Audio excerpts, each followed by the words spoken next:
Hello! Hello po, good evening. Ay, good morning po. Good evening.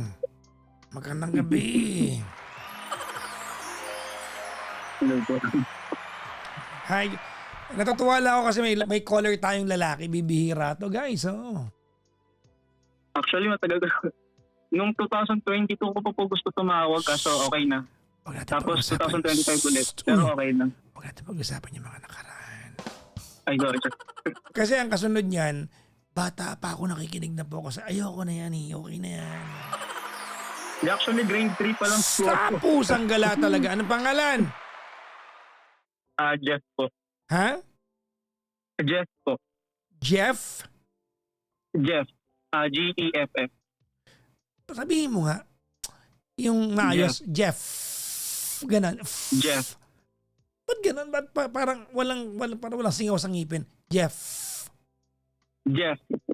Parang wala. Lagyan mo ng ganon. Jeff. Kinakabahan po. Huwag kang kabahan. Papasingawin mo lang. 1, 2, 3. Hello, anong pangalan? Ako po si Jeff. Nauto po. Hirap na hirap pa. Jeff. Sabi mo. Actually, Papa, Jeff. Oy. Jeff. Jeff. Jeff. Jeff. Jeff. O, di ba? Pagulo yung show. Ilan taon na si Jeff? 25 po. 25. Asan ka ngayon, pare ko? Yes po. Sa Taguig po. Taguig. Okay. Anong pinagkakabalahan sa buhay ni Jeff? Working po ako. Actually, dalawa po yung work ko po. And then, graduating student po sana. Ano yung dalawang work mo? Ano po? Yung isa po, ano po siya, architectural firm sa Cebu po. Bale, ano po ako doon, junior designer. Tapos yung isa naman po is landscape architectural firm sa Cubao. And junior designer din po. So ano ka, no? Parang nasa architecture field ka. Yes po. So architecture ang course mo? Opo. Actually, Papa Jack, dati po, nag-comment po ako sa inyo. Ewan ko po kung makaalala nyo. Nag-comment po ako sa inyo na parang pa-shoutout. BSRT, RT, 5th year graduating. Sana po kasi nasermonan niyo po ako noon nung binasa niyo yung ano ko. Oo, sinabi ko. Mag-review kayo, hindi yung nag-wish-wish kayo na pumasa. So, actually, yung problema ko last 2025 kasi sobrang burnout na po ako noon dahil kasabay po ng work. Tapos ilang beses na rin po ako nag-thesis. Pero alam mo, Ayun, pag ganyan ng course mo, architecture, dentistry, pag nag-working student ka, di ba, ano tawag nito, ano yan advantage siya kasi parang OJT mo na rin yun no? Kumbaga nauna ka na matuto. Anyways, sige, so much with that. Jeff, anong papaglilingkod ko sa'yo, pare Koy? Actually, para sa akin po kasi, medyo gusto ko lang po ma-validate yung araw po ngayon kasi sige, simulan ko po sa umpisa. Bale, di ko po sure kung toxic po ba ito or ano po ba sa palagay niyo. Dahil yung girlfriend ko po kasi ngayon is nasa team building po. Ano lang po bale yung girlfriend ko po, same din po kami ng work. Ang pinagkaiba lang po namin is siya po is nasa site lang. Siya on-site po ang work niya. And then ako naman po is purely work from home. So, wala po ako idea sa mga nakakasama niya, etc. Pero same field din po. RK firm din po. And then ngayon, nasa team building po sila. Tapos, wala po kasing update. And then, pag sa akin po nangyayari yung ganun, parang big deal sa kanya. Ngayon, wala naman po akong sinasabi sa kanya. Naghihintay lang din po ako ng update sa kanya kung ano na ba ginagawa nila. Yung mga usual na ginagawa po. Mga ganun. So, pero yung feeling ko po kasi ngayon, parang naiiritang nag-overthink kasi syempre parang pag sa akin niya dinedemand yung mga bagay na ganun is binibigay ko. Hindi naman 100% na perfect. Minsan syempre nakakalimot din ako. And ngayon, nangamusta po ako pero di siya nag-reply. Tapos dalawang beses siya nag-hi. Tapos Dalawang sabi ko, beses, kamusta? dalawang beses siya Nag-hi po siya kaninang before dinner. Sabi ko, uy, kamusta? Sabi yan, naghintay ako. Wala siyang reply. Tapos nag-send ako ng picture na nagba-basketball ako. And then, wala pa rin po siyang chat. Tapos, ayun. Hanggang ngayon pa, naghihintay po ako sa update. So, po siyang i-chat ngayon. Saan ba yung Sa Pampanga po. Pampanga. May signal naman doon. Yes po, kasi tawag dito, yung office po nila nakakapag-story. Okay. Ayun po. Wait lang, may pinagkisalosan ka bang katrabaho niya? Wala po, kasi wala rin pong kilala sa workmate niya. Ang kilala ko lang po yung parang lagi niya kasama. Pero babae naman po. Pero sa lahat ng mga nakasama niya po, actually, nakakamusta po ako and then casual lang. Pero di po kasi ako masyadong matanong kasi feel ko po nakakasakal pag yung every time magtatanong ako ng, uy, sino kasama mo, sino blah blah blah. Ganun. So, ibig sabihin mindful ka naman sa part na yun pala, no? Mindful naman po. Siyempre, minsan may mga times na nakaka-overthink din. Kasi yun nga po. Pero, inaano ko po yung sarili ko na nasa work siya eh. So, 9 to 5, hindi ko oras yun. 5 p.m. onwards. Ayun siguro yung time ko.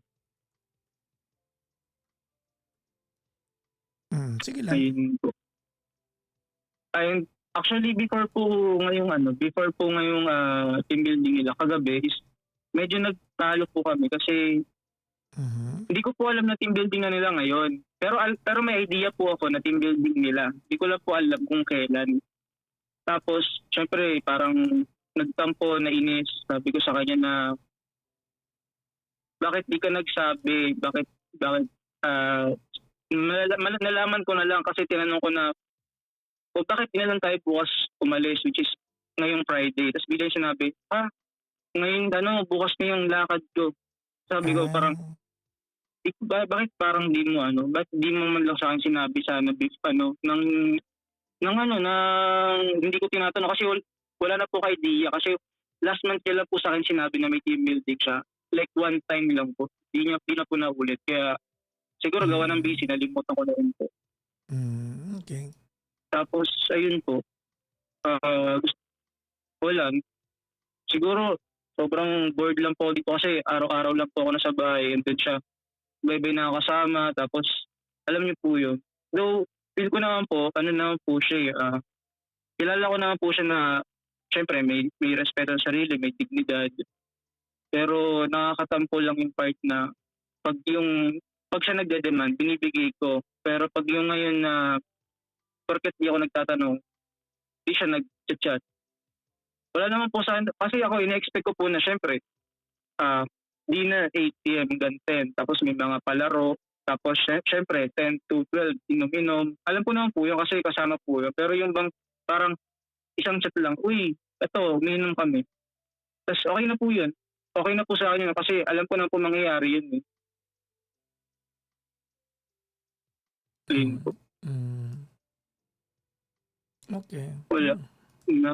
Gusto ko lang po, actually gusto ko pa i-chat ngayon na parang ayun nga, bakit pag ikaw hindi mo kayang i-apply sa sarili mo yung rules mo, pero pag sa akin, porket magkaiba tayo na ugali sa ganyan, ganun po. Nagpipigil lang po ako mag-chat ngayon kasi feel ko po magiging toxic po ako ganun. Okay. So, Jeff, sorry po. Okay. Alam mo, natutuwa ko na mindful ka sa part na yan. No? I like that. No? You are holding yourself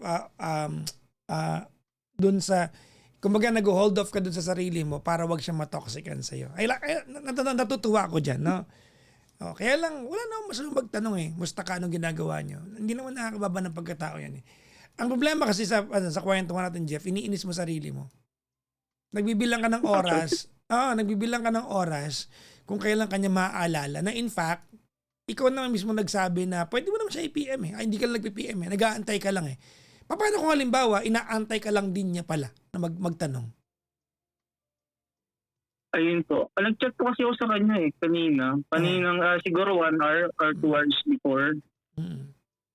Ayun, tapos ayun po. Nag-reply naman, di ba? Ikaw nagsabi, di ba? Nag-reply po siya before pa po nun. Well, ganito she is in a team building activity. Alright? Opo. Okay. She is supposed to dedicate her attention to her team. That's the entire essence of having a team building. Di ba? Opo. Kumbaga, breather yan ng team That's the time that you get to know your workmates, di ba? Their attitude beyond professional hours. Yan ang team building That's basically Opo. it And ganito kung yung jowa mo may balak kang lokohin sa mga taong kasama niya araw-araw, gagawin niya yan sa trabaho. Hindi gagawin sa team building niya kasi andun lahat makikita siya. She will not do that on a day na pwede siya makita ng lahat. I'm just saying, no? So with that being said, kumalma ka. Kasi kung niloloko ka ng jowa mo, nagawa na niya yan. Hindi yan mangyayari ngayon. It will happen on a different... Exactly my point. Now, pwede ka na mag-PM Saka alam mo pare ko, no?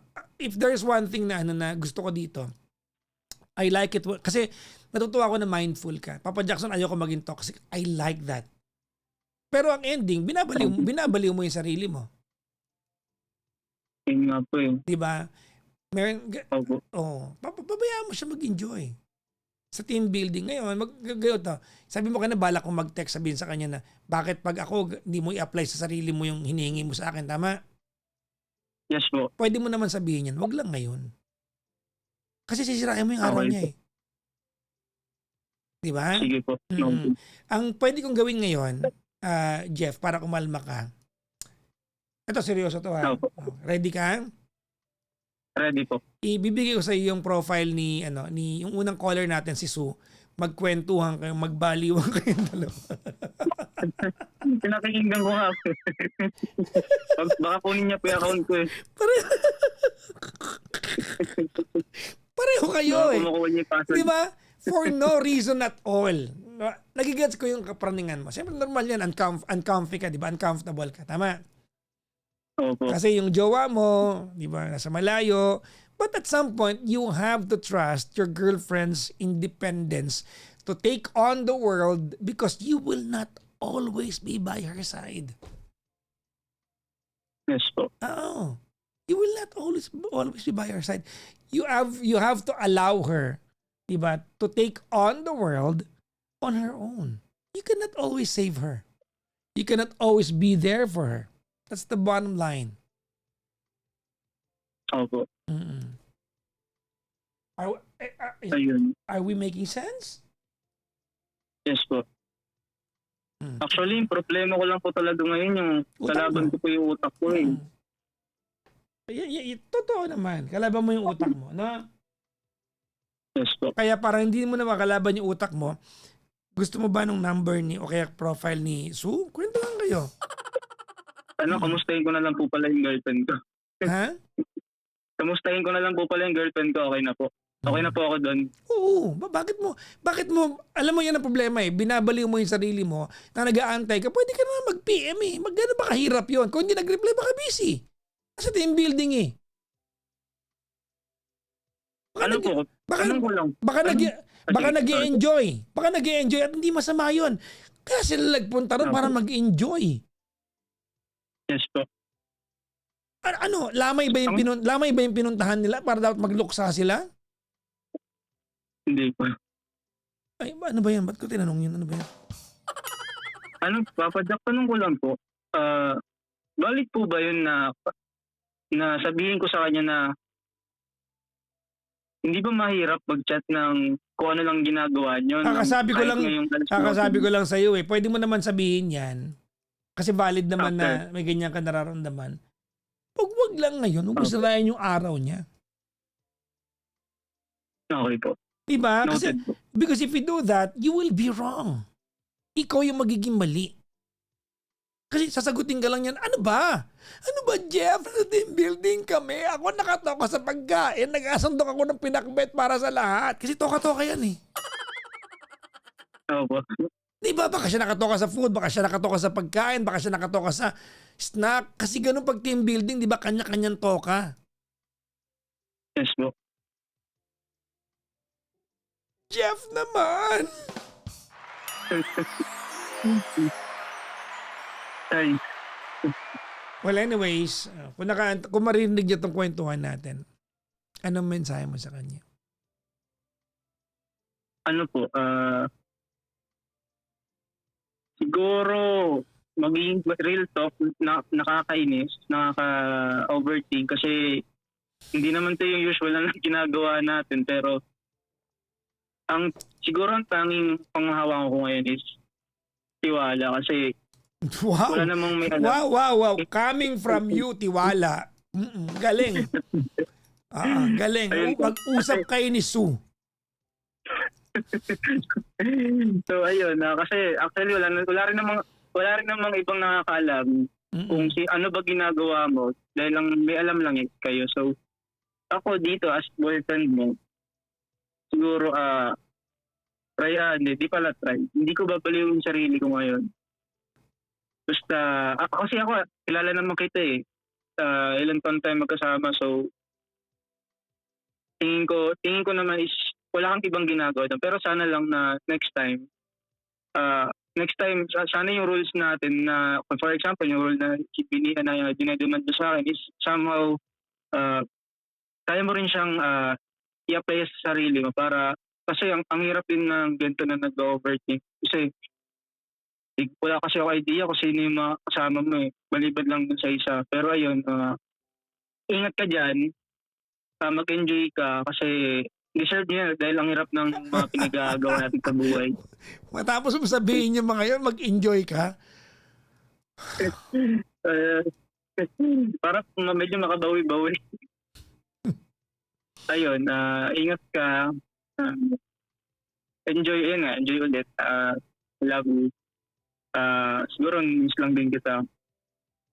Ayun po.